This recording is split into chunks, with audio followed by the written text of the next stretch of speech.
agosto, início ao acontecer do segundo mês espírita de Ourinhos, da USE Intermunicipal de Ourinhos. É uma satisfação muito grande, nossos votos de muita paz, de muita harmonia a todos vocês, que Jesus nos abençoe. Estamos muito felizes de recebê-los aqui, poder, cada um de nós, embora cada um na sua casa, nos encontrarmos frente a frente aqui na nossa telinha, e sempre é uma satisfação, né? E os nossos laços de amizade vão se estreitando cada vez mais. Nós teremos nesse mês, além da palestra do João de hoje, que inicia, João Máximo, que inicia hoje, mais 6 palestras, são 7 palestras ao todo, sem atrapalhar as palestras das outras casas aqui da região de Ourinhos. Então, as casas vão funcionar normalmente, e o mês espírita vai discorrendo aí durante todo esse mês de agosto, né? Nós vamos dar, então, a partir de agora, por aberta, o segundo mês espírita da USE Intermunicipal de Ourinhos. Vamos convidar, inicialmente, para fazer a nossa prece de abertura, o Alexandre Luiz Lopes, e logo em seguida o Guaraci já fará, então, a apresentação do orador da noite, o João Máximo. Por favor, Alexandre. Ok, Roberto. Boa noite a todos. Boa noite. Vamos, então, acalmando os nossos corações, levando nossos pensamentos a Deus, a Jesus, sentindo a presença dos nossos amigos, nossos mentores, nosso anjo guardião. Agradecidos, Senhor, por estarmos unidos, mesmo distantes, mas todos os corações, os pensamentos unidos na noite de hoje, para os ensinamentos propostos para nós.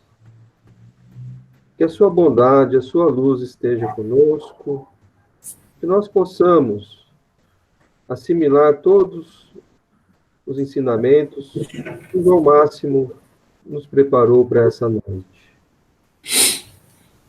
Seguindo as orientações, os ensinamentos dessa doutrina maravilhosa que nos ampara e nos conduz, com muito amor e caridade aos nossos irmãos. Que assim seja, graças a Deus. Graças a Deus. Muito bem. Vou apresentar o João Máximo, para quem não conhece, não é? Para ter, assim, uma informação, uma pálida informação. Obviamente que, no caso, se vai fazer loas, né? Levantar muito, falar da história, muito tempo de vida aí nesse caminho da doutrina espírita, né, João? Mas é importante sabermos, né? Que o João Máximo é de Cerqueira César, nascido em Cerqueira César, ele é de Cerqueira César para o mundo, como já foi oportunizado de falar, não é? Atualmente ele está morando na cidade de Avaré, né? Tem como profissão ser advogado, logo é um coitado, né? Já que o exercício com militância por 25 anos, né? Larga experiência, apesar dos seus 47 anos de idade, né? Nascido numa família espírita, né? Ele já tem de berço a doutrina, dedicando-se ao estudo desde a adolescência, a oratória desde os 25 anos, né? Já tem calo nas cordas vocais, né? Isso é muito bom. Foi cofundador do Grupo de Assistência Espiritual Francisco de Assis, em 2001, no município de Cerqueira César, onde hoje é presidente. Nós tivemos algumas oportunidades de assistir palestras gravadas do João Máximo, mas muito nos satisfez um seminário em rancharia, né? O João foi aquilo que a gente podia esperar. Ele foi o máximo. Nós deixamos a palavra franqueada para o João, então, agora, né, discorrer sobre o tema que ele se propôs a nos apresentar, que é a caminho da luz. Siga seu caminho em direção à luz, João Máximo. Obrigado. Obrigado, querido irmão Guaraci. Uma boa noite a todos os companheiros que aqui estão conosco. Franqueando a vocês o meu maior sentimento de gratidão por essa oportunidade e rogando ao Pai da vida que possa nos abençoar a todos nós. Bom, quando nós estamos em um processo de pandemia mundial, em que estamos em franco processo de transição planetária, em que vemos muitas vezes as pessoas aflitas, angustiadas, desesperançadas, com a fé fraquejando, acredito que seria muito conveniente voltarmos um pouco ao passado, para que, entendendo a história espiritual do passado, possamos compreender melhor as razões do presente e projetar sonhos e esperanças renovadas no futuro. Então, a partir de agora, gostaria de fazer umas reflexões maiores a respeito de um livro que eu acho particularmente fabuloso, da Lavra Mediúnica de Chico Xavier, escrito por Emmanuel, em 1938, o livro A Caminho da Luz, que é uma síntese do processo de formação do planeta e seu desenvolvimento até os dias de hoje, pela ótica espiritual. Então, quando abrimos esse livro, nós encontramos lá no primeiro parágrafo já uma informação muito interessante. Quando Emmanuel nos fala: rezam as tradições do mundo espiritual, que na direção de todos os fenômenos do nosso sistema solar existe uma comunidade de espíritos puros e eleitos pelo Senhor Supremo do Universo, em cujas mãos conservam-se as rédeas diretoras da vida de todas as coletividades planetárias. Quando nós vemos esse parágrafo, nós compreendemos que existem espíritos que se unem para dirigir todos os planetas do sistema solar. E a nossa comunidade terrestre os conhece ao longo da história por vários nomes.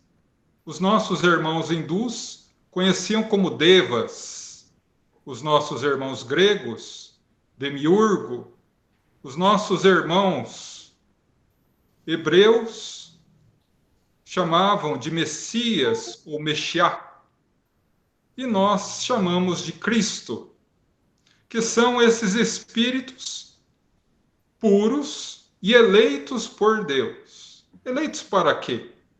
Para governar planetas.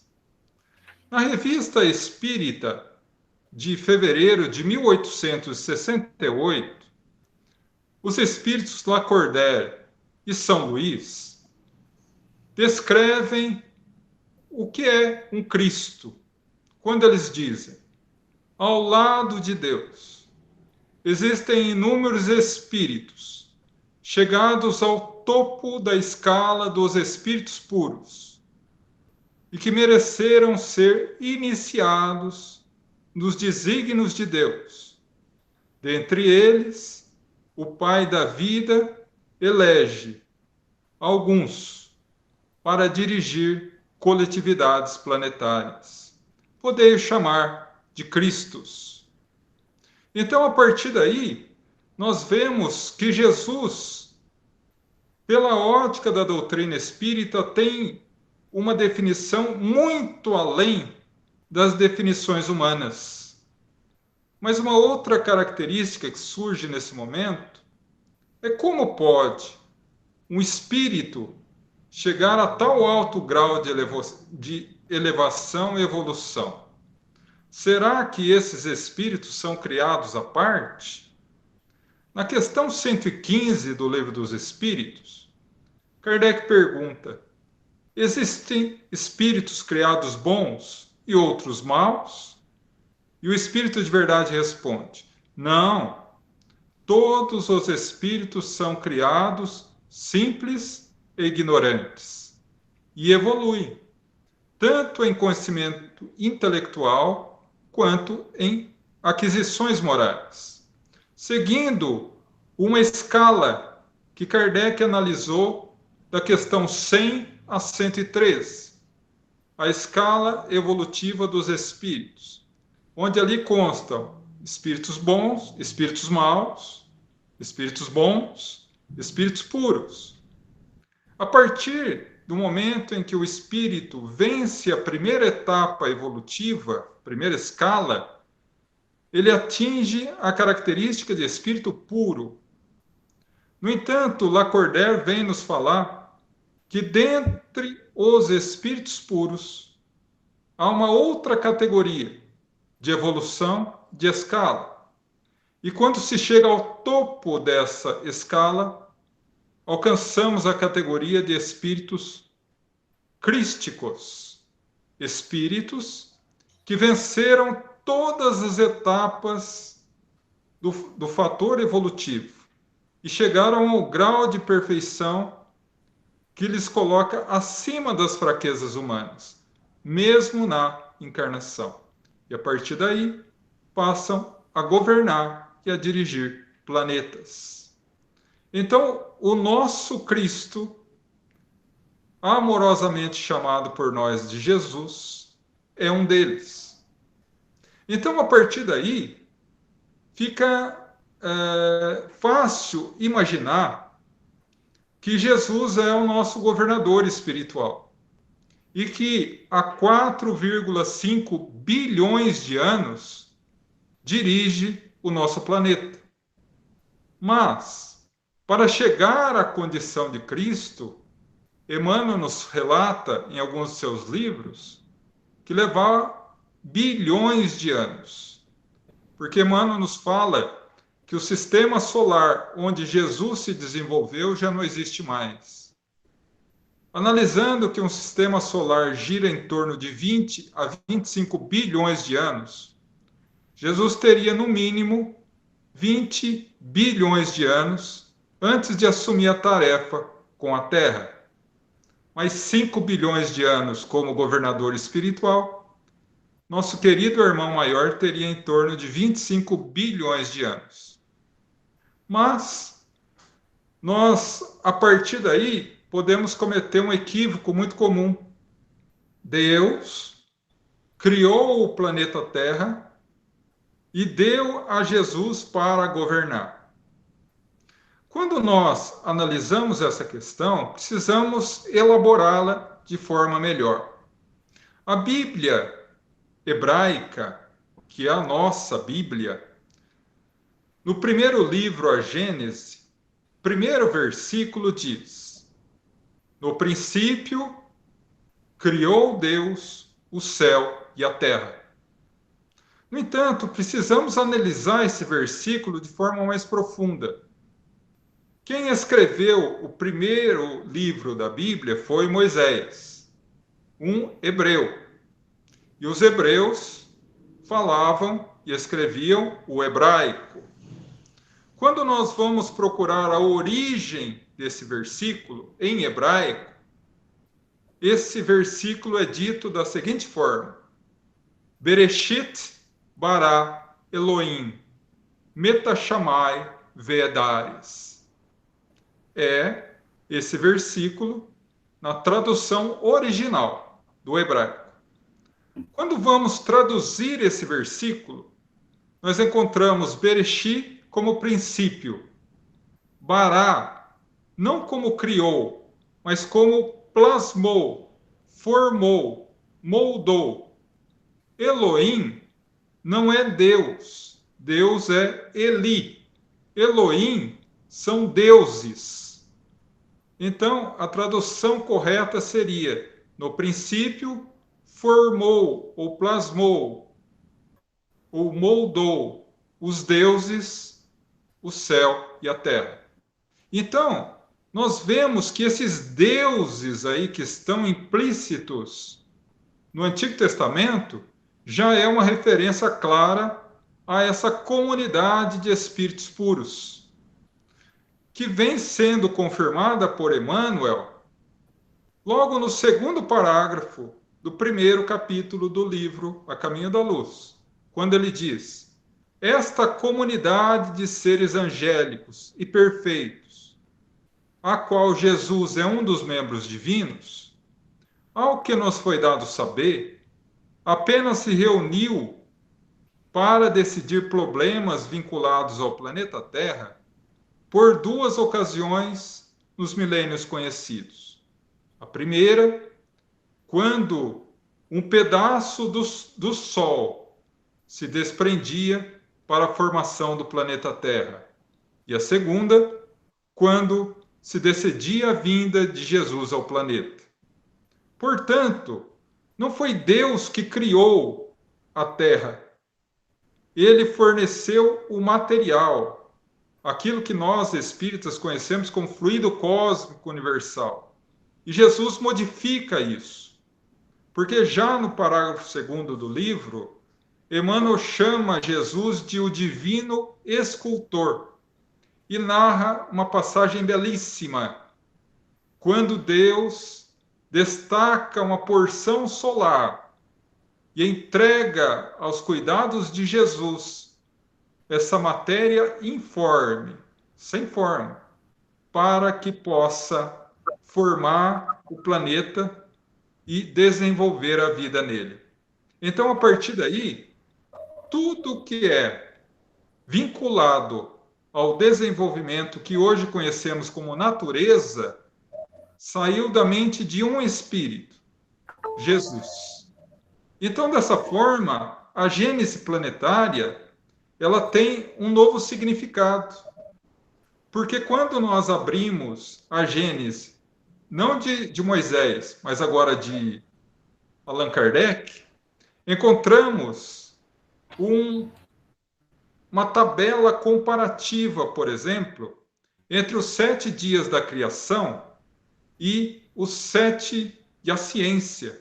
Quando Allan Kardec mostra que cada dia da criação tem uma correspondência na ciência, mas cada dia corresponde a uma era geológica e não propriamente a um dia físico como nós entendemos. Então, a formação do planeta foi totalmente dirigida por Jesus durante milhões e milhões de anos, até que o ambiente físico desse possibilidade do surgimento da vida, primeiro na escala vegetal, depois na escala animal, e posteriormente, com o processo natural de desenvolvimento, adentramos as primeiras raças humanas.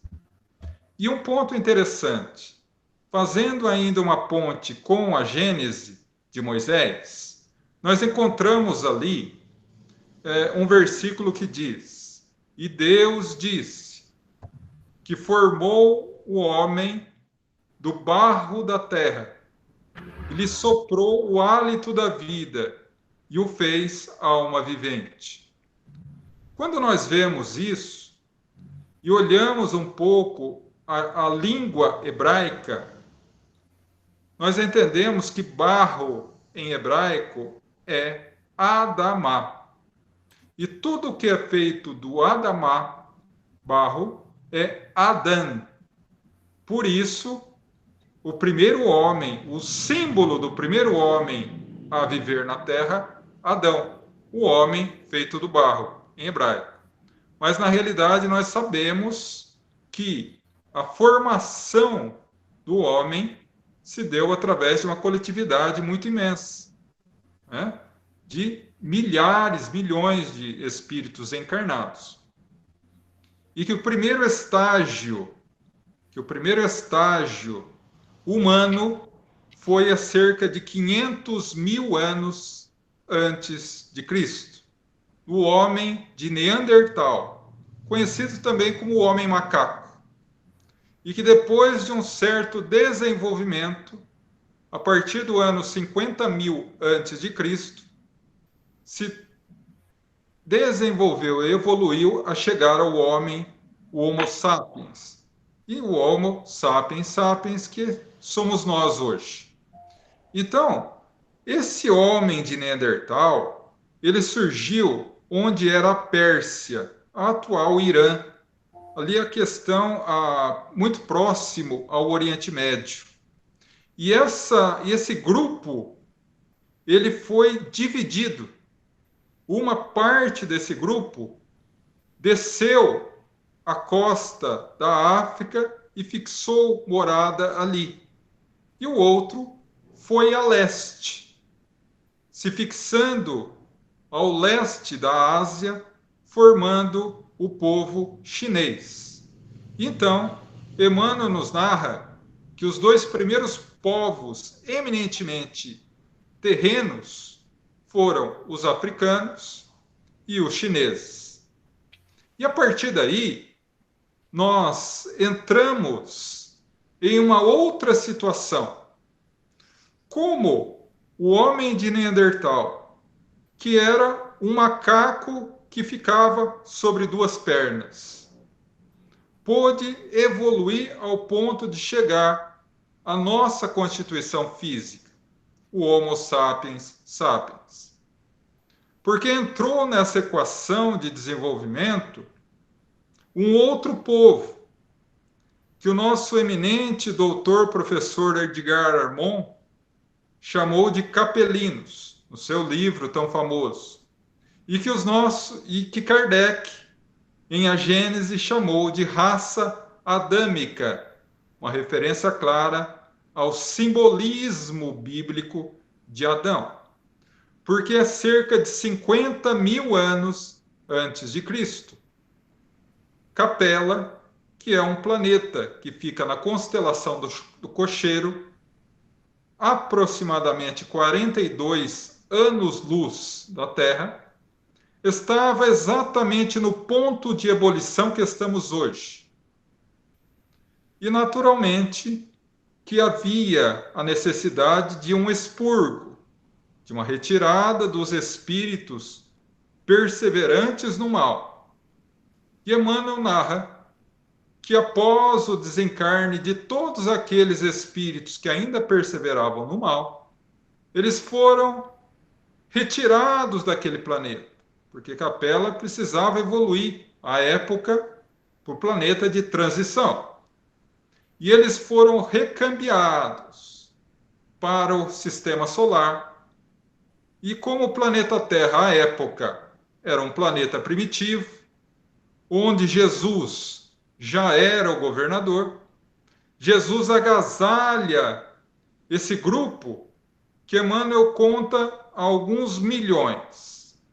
E eles vieram a reencarnar na Terra, com o objetivo básico de desenvolver os povos terrenos, ou seja, os chineses e africanos, para que pudessem, juntos, ter um processo de desenvolvimento da humanidade terrestre para chegar aos dias atuais.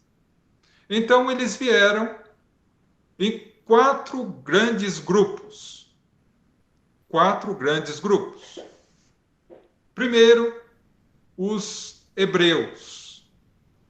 Os hebreus eram o povo vinculado à religiosidade, à vinculação com Deus, e a religião era muito forte. Mas como era um povo extremamente vinculado ao mal, vamos imaginar o povo hebreu como uma mescla, como uma união de católicos, evangélicos, espíritas, muçulmanos, budistas, mas só a ala mais radical. É aquele tipo de gente que ama tanto Deus que mata em nome de Deus. Então, era uma equipe de pessoas extremamente fanáticas. E qual era o seu propósito na Terra? Difundir com os terráqueos o amor às Escrituras e à religião. O segundo grupo, os egípcios, que eram um povo vinculado à mediunidade. Todos os tipos de mediunidade se apresentavam ao povo egípcio. Tinham um grande conhecimento da mediunidade e, portanto, um grande conhecimento da vida após a morte. Toda a cultura egípcia foi baseada na vida após a morte. Quando analisamos a história egípcia, encontramos, por exemplo, o livro de Amon-Ra, o livro dos mortos, a crença na reencarnação, isso há 10, 15 mil anos antes de Cristo. Então, eles eram o povo, dentre os 4 grupos, o menos comprometido com as leis divinas. Ao lado que os hebreus eram o povo mais comprometido com as leis divinas. Por quê? Porque até hoje, infelizmente, os religiosos, de uma forma geral, os fanáticos, que mais se comprometem com a lei divina.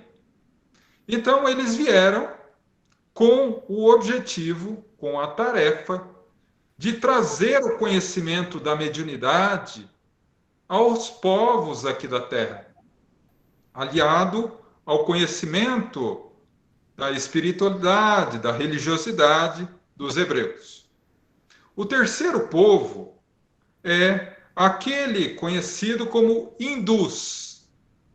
Os hindus tinham como característica básica o corpo energético, o estudo da mente, o estudo dos chakras, a yoga, a meditação, o transcendente. E tinham como tarefa difundir esse conhecimento, essa característica aos povos da Terra. Porque a ideia do Cristo à época, segundo Emmanuel, era que, com a religiosidade dos hebreus, a mediunidade dos egípcios, o conhecimento do corpo energético, dos chakras, dos pontos de energia, da necessidade do controle da mente, pudessem evoluir de forma muito mais tranquila e mais rápida. E teríamos aí, por último, o 4º grupo de irmãos adâmicos ou capelinos, que eram os arianos. Os arianos eram um grupo à parte. Os arianos não se interessavam por religião. Os arianos não se interessavam de forma nenhuma por mediunidade. Também não ligavam de forma nenhuma para corpo astral, corpo energético, mentalização. O que eles gostavam? Eles gostavam de viver muito bem, comer bem, ter patrimônio. Deus é uma convenção de ilusão e, se possível, mandar muito. A característica básica dos arianos era a praticidade com as coisas da vida. Então, a ideia central era agregar ao povo terreno o lado prático da vida. Trazer às pessoas terrenas esse aspecto prático. O que, àquela época, traria a oportunidade dos homens de Neandertal desenvolverem de forma muito mais rápida tanto o processo de conhecimento intelectual quanto o processo de conhecimento moral. No entanto, nós começamos a perceber que com a vinda dos capelinos houve um certo problema. Por quê? Os nossos irmãos hebreus, ao invés de difundir o conhecimento deles, o que eles fizeram?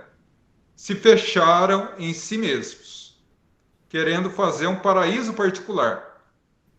Nós somos o povo eleito de Deus. Os outros são gentios. Palavra muito conhecida em Atos dos Apóstolos, na história de Paulo, por exemplo. Os outros não prestam. Nós somos o povo eleito de Deus. Se fecharam. Não difundiram nada. Se fecharam. Mas o povo egípcio também se fechou. Não difundiram o conhecimento da mediunidade. Ao contrário, nós somos o império mais poderoso da Terra. Os outros não servem para nós, a não ser para serem escravos. Também se fecharam. As esperanças de Jesus ficaram no povo hebreu, no povo hindu e no povo ariano. O povo hindu também se fechou.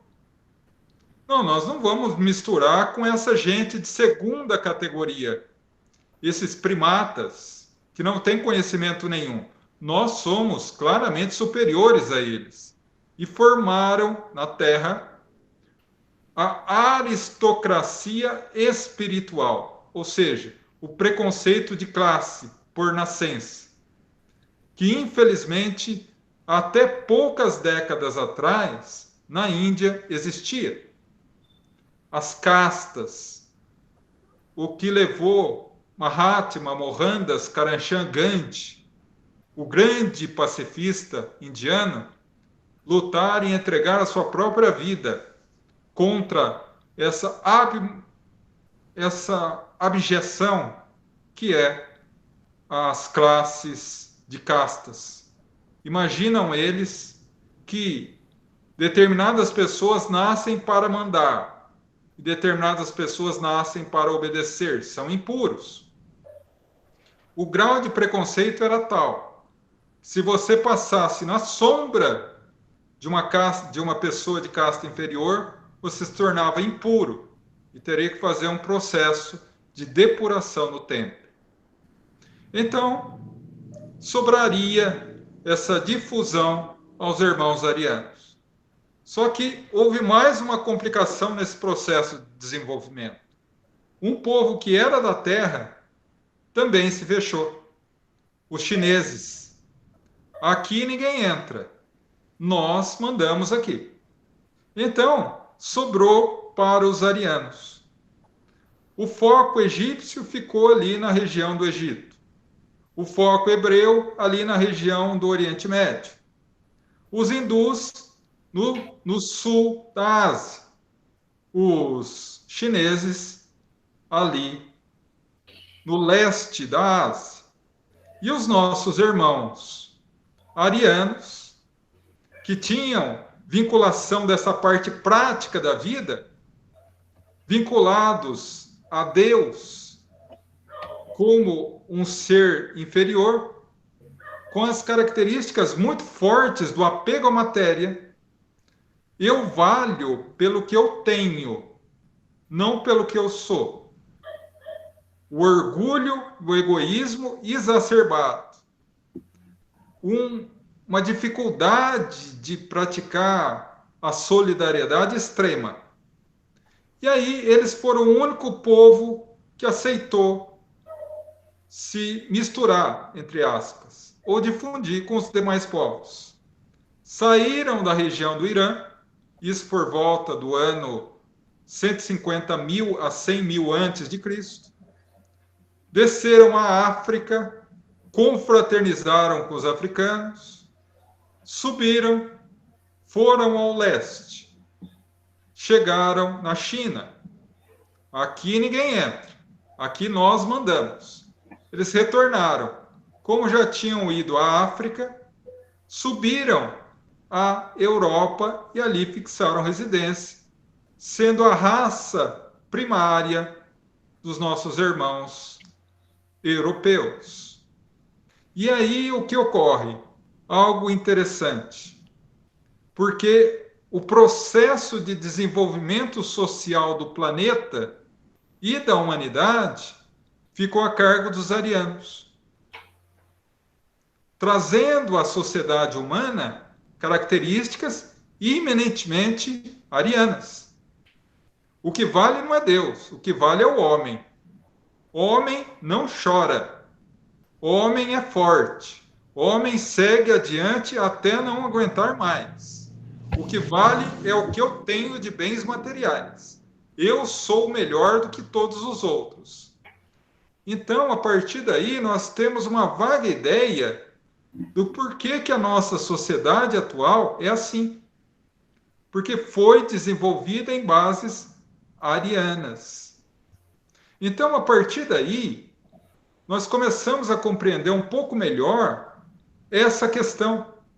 O que Jesus planejou para o desenvolvimento do planeta Terra, que poderia ser um desenvolvimento muito mais rápido, muito mais tranquilo e suave, que é a comunhão entre os povos adâmicos e os povos da Terra, que faria com que a mediunidade, a religiosidade, o aspecto prático da vida e o aspecto mental fizessem com que todos evoluíssem? Não. E agora o que nós vemos hoje, na atualidade? Nós vemos exatamente isso, o caminho de volta. Né? Os povos se unindo através da tecnologia. Não é? Hoje vemos americanos fazendo sushi, fazendo yoga, não é? Encontramos brasileiros de outras partes do mundo estudando aspectos religiosos e assim por diante, não é? Porque nós precisamos nos integrar. Então, a partir daí, nós encontramos um porquê da sociedade ser assim e que esse processo todo foi direcionado por Jesus. Mas como foi esse processo de transição? Porque nós estamos num planeta de provas e expiações e passaremos por um planeta de regeneração. Diante de tudo isso, será que temos alguma forma de explicar pelo aspecto do livro A Caminho da Luz o processo de transição planetária? Com certeza, aliado ao processo do próprio Antigo Testamento, que é uma visão simbólica de todos os acontecimentos, desde a formação da Terra até o que nós chamamos de Apocalipse ou transição planetária. Quando nós procuramos o terceiro mandamento da lei de Moisés, nós encontramos lá, lembrar de santificar o dia de sábado, que na raça hebraica, para o povo hebreu, é o Shabat, o dia da conexão com Deus. É um dia que você se desconecta das coisas do mundo para se conectar a Deus, ao divino. Uma vez por semana, todo sábado. Então, o Shabat ocorre a cada 6 dias, uma vez que é todo sábado. No entanto, quando nós abrimos o Salmo 90, escrito pelo rei Davi, e a segunda carta de Pedro apóstolo, nós encontramos algo muito interessante. 2 textos que foram separados por volta de 1000 anos, e dizem a mesma coisa. Para Deus, 1000 anos é como um dia, e um dia é como 1000 anos. Então, nós podemos utilizar como referência esses textos e dizer que, simbolicamente, um dia divino seria 1000 anos. Pois bem, se um dia divino é 1000 anos, uma semana divina é de 7.000 anos. E aí, o Shabat, que é todo sábado, ocorreria a cada 6.000 anos. Pois bem, entramos agora na área do Livro dos Espíritos, questão 50 do Livro dos Espíritos. Podemos saber se Adão foi o primeiro homem a habitar a Terra? Lembrando, Adão, representação da coletividade dos arianos. A resposta é clara: Adão não foi nem o primeiro, nem o único a habitar a Terra. Naturalmente que antes da raça adâmica chegar, já haviam os africanos e chineses. A questão 51, que é mais complexa, quando ele pergunta: podemos saber quando viveu Adão? E o Espírito de Verdade responde: Adão viveu por volta de 4.000 anos antes de Cristo. Como comungar essa informação, uma vez que sabemos que os arianos chegaram ao planeta por volta de 100 a 150 mil anos antes de Jesus, e aí fizeram todo o processo de transição de um corpo de Neandertal para um corpo de Homo sapiens? Simples.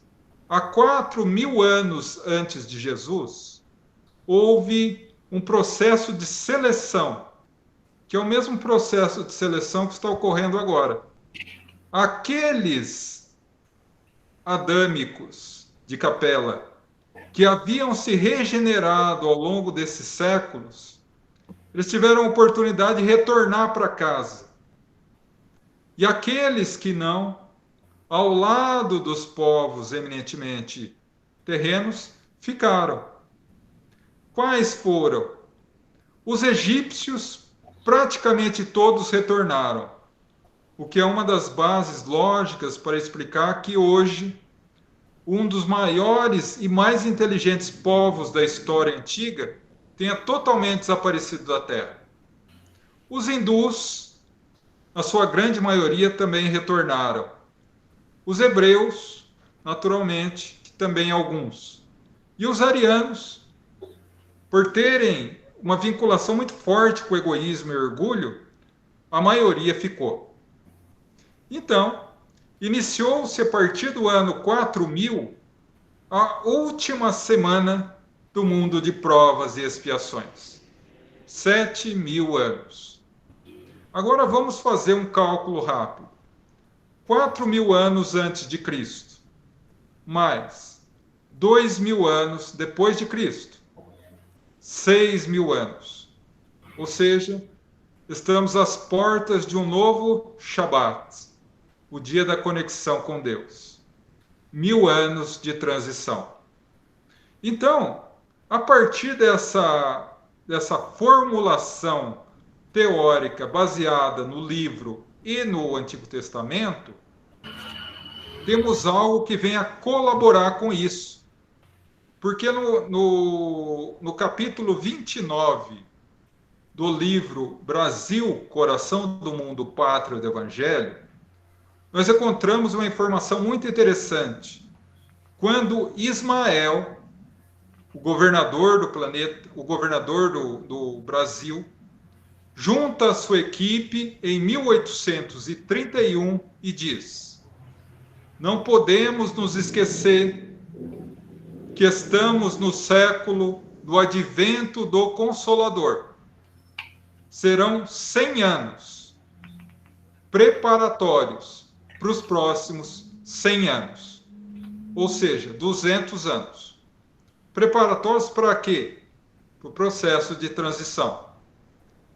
Como ele fez a referência clara à vinda do Consolador Prometido, e sabemos que o Consolador Prometido chegou à Terra em 18 de abril de 1857, vamos fazer um cálculo rápido. 1857, mais 100 anos preparatórios, 1957. mais 100 anos, 2057. Quando nós voltamos ao pinga-fogo, Chico Xavier, quando entraremos no mundo de regeneração? Nos diz que por volta de 2057. Então, estamos nos últimos momentos do mundo de provas e expiações. A partir daí, temos um cálculo mais interessante. Quando nós olhamos isso, nós podemos compreender que dos últimos 50 anos para cá, houve uma mudança muito grande. E aí abrimos o livro A Gênese e vemos que o processo de transição, como há 4.000 anos atrás, ou antes de Cristo, é baseado no processo de imigração e emigração. Imigração, espíritos sublimados que vêm à Terra. E que, conforme as palavras de próprio Emmanuel e de Divaldo Franco, muitos deles vêm de um planeta chamado Alcíone, que é uma estrela de terceira grandeza da constelação das Pleiades, e que já vem vindo à Terra a partir de 1972, trazendo à humanidade uma característica muito interessante. Aquilo que não nos cabe aprofundar agora, mas as características especiais de alguns espíritos encarnados, que convencionou se chamar pela doutora Nancy Tauber, psiquiatra e pedagoga americana, de crianças índigo e crianças cristal. E por que isso? Porque elas vêm tomar o espaço daqueles que serão expurgados. Porque lá, no capítulo 7 do livro Céu e Inferno, a Justiça Divina segundo o Espiritismo, Kardec coloca uma página chamada Código Penal da Vida Futura. E lá no artigo 18, ele coloca assim: os espíritos embrutecidos no mal serão excluídos da Terra, do planeta onde habitam. Serão reencaminhados a planetas primitivos, onde expiarão as suas faltas. E os espíritos sublimados tomarão o seu lugar.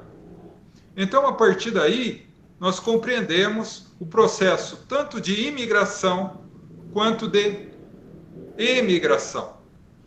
E nos mostra, por exemplo, que a partir de 1950, segundo informações de Emmanuel, pelas mãos abençoadas de Chico, houve uma reencarnação em massa de espíritos altamente embrutecidos, para ter na Terra a última oportunidade de redenção. O que fez, a partir da década de 50 e 60, multiplicar o endurecimento do orgulho e do egoísmo na Terra. Só um exemplo. A formação de drogas sintéticas, iniciou por volta de 1965. E hoje nós vemos a sociedade com um descalabro moral sem precedentes. Mas, à medida que esses espíritos vão desencarnando, não terão mais oportunidade de reencarnar na Terra. Encarnarão na condição de Homo de Neandertal, em outros planetas. Para como os nossos irmãos capelinos fizeram há 6.000 anos atrás, auxiliar a população daquele planeta no processo de evolução deles. E nós, segundo as palavras de Moisés, no 4º mandamento da lei, honrar pai e mãe, para que Deus vos conceda longos anos sobre a terra. Ou Jesus, bem-aventurados os mansos e pacíficos, pois herderão a terra. Não a terra como está, mas a terra renovada, a terra do mundo de transição. E qual é esse mundo de transição? Nós espíritas chamamos de regeneração. Um planeta onde não haverá espíritos maus, encarnados ou desencarnados. Não haverá mais a necessidade dos sofrimentos expiatórios. É um processo de convalescência, da cirurgia que arrancou o tumor do mal do coração humano, para que possamos definitivamente deixar as dores e sofrimentos do mal para trás e começar o processo definitivamente de evolução. A partir daí, temos, graças a Kardec, no capítulo 18 do livro A Gênesis, mais uma informação salutar. No capítulo 18, onde ele diz que o processo de transição da Terra seria um processo de difícil solução para nós encarnados. Um processo marcado pela dor e pela dificuldade, onde duas marcas seriam firmadas de maior gravidade: o suicídio e a loucura. E hoje vemos o suicídio, segundo as informações da Organização Mundial de Saúde, atinge um suicídio a cada 40 segundos no mundo. E a loucura e os seus aspectos de doença psíquica, psicológica, atingem muitas pessoas. Quem de nós não conhece alguém, por exemplo, que não faz uso de medicação? Não é? É muito raro a gente encontrar alguém que não use. Isso faz parte do processo. Essa pandemia também. Nós estamos num processo de reajuste psíquico e moral para que possamos sair dessa pandemia e sair dessa situação renovados. Como diria Jesus, reencontrar as bases da nova Canaã, da terra renovada, para que toda a humanidade seja um só rebanho, sob o comando de um só pastor. E Emmanuel finaliza o livro A Caminho da Luz dizendo, no capítulo 24, me perdoem, que os espíritos abnegados dizem que os cristos do sistema solar se reuniram pela uma terceira vez para decidir os destinos do planeta Terra.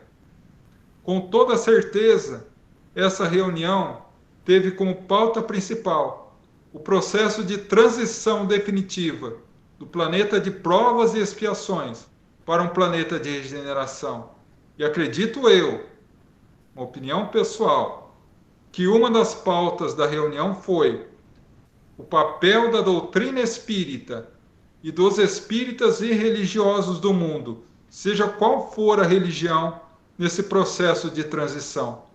Não é à toa, meus irmãos, que Jesus nos chama àqueles que já o conhecem de trabalhadores da última hora, aqueles que merecem o salário da mesma forma daqueles que iniciaram no começo do dia, porque a nós cabe ter a força e perseverança de persistir, de vencer as dificuldades do mundo, de não se entregar ao desespero humano, manter os olhos fixos em Deus e jamais esquecer aquela inolvidável mensagem vinda pelo Dr. Batuíl de Freitas em 1951 na Federação Espírita Brasileira, onde é dito: Jesus está no leme. Jesus está no leme das nossas vidas, de toda a humanidade, e nos pede apenas que nós perseveremos a caminho da luz. Que Deus nos abençoe, nos ilumine e nos ampare a cada um nesse processo de renovação íntima, para que possamos fazer parte desse processo de transição. Meu profundo agradecimento aos nossos irmãos da USE, de Ourinhos, de todos os nossos irmãos presentes, a minha profunda gratidão. Muito obrigado. Muito bem.